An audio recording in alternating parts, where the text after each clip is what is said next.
The IMF endorses the budget as Jamaica passes 2 more tests. Good evening, and thanks for joining us for Primetime News. A special welcome to viewers on onespotmedia.com.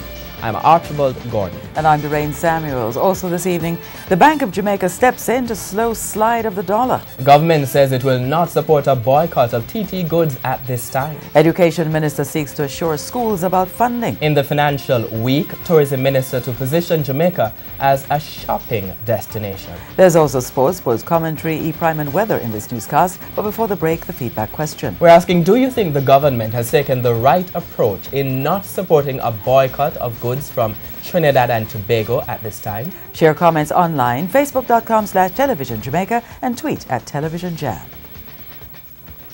Stay with us. Primetime News returns right after these messages.